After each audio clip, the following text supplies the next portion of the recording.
Alrighty, welcome to SquidManager version 1.2 release video. Let's go ahead and clear out our workspace here.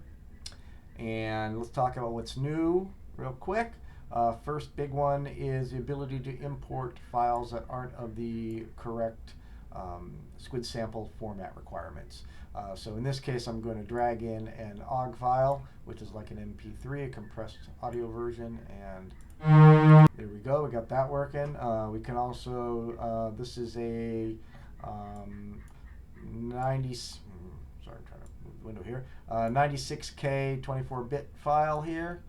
I'll drag that guy over and got him loaded up there. That's cool. Also, get that window back here. There we go. Works with multiple files, of course, as it did before. If we want to concatenate all those together, we can drag all those. They're converted to the right format. Nice little trick. If you put it on a loop playback and then switch between your cues, it'll play the different ones. We're getting a little time between each one because these samples actually have a lot of silence at the end. I didn't get it into this version, but that is a feature I want to add to be able to trim silence at the end of samples. Therefore, you can pack more cue sets into a single sample with that. So I'm going to hopefully add that on the next version. And lastly, similarly related, let's take a sample that is already a loop itself. That's that guy there, and we can chop them up in the new chop menu here. We'll make 16 pieces of it. See, we now got 16 cue sets. And you can see that we've chopped those up into all of the pieces that are there. Now you can trigger those cue sets and rearrange your sample as you'd like. And similar to that is the ability to drop samples across, here it is, want this one again, drop samples across channels. So previously we had the ability to drop multiple samples into the waveform editor here, which would append them all and create a cue set for each. We can also, let's go ahead and just reset you back to normal there.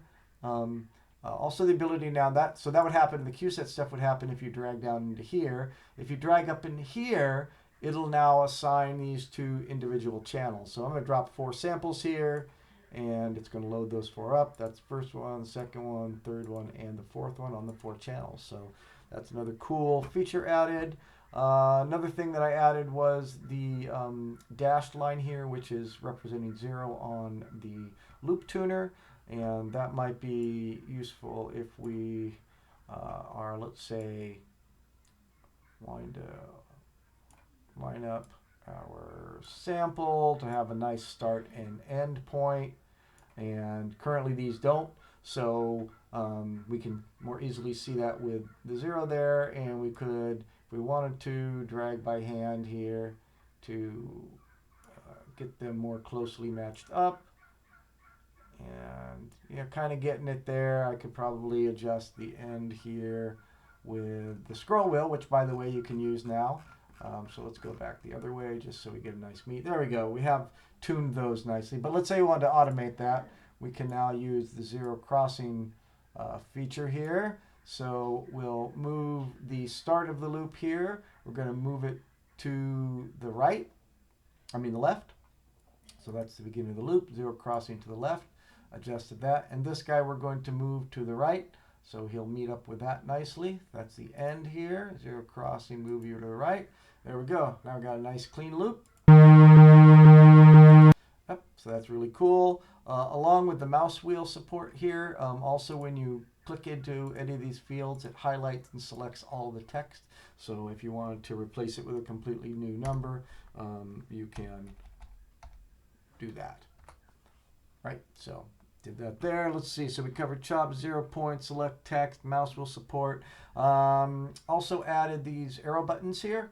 Cleaned up. There were buttons here that had kind of arrows on them, but these are actual arrows, so that looks much nicer. Here, if you hovered over one of these guys here, no, I'm sorry. If you right click on one of these guys before, it didn't have the text at the top there showing you what it was for. So that's helpful to have that. Auto convert, multiple drops onto channel, zero crossing, cue point align, chopping, the zero line in the tuner, selected text, mouse wheel, next and previous. Yeah, that's pretty much it. That's 1.2. Still got a bunch of stuff other people have asked for. So like normalization and that silence removal thing. And I got all those things on my to-do list. And for the next release, I'll try to add some more of those things in. But otherwise, I hope the new auto convert, the chop, making multiple making Q sets, 2 to 16 number of Q sets, and the drop across channels. I think those are pretty good and helpful to y'all. And so, yeah, enjoy.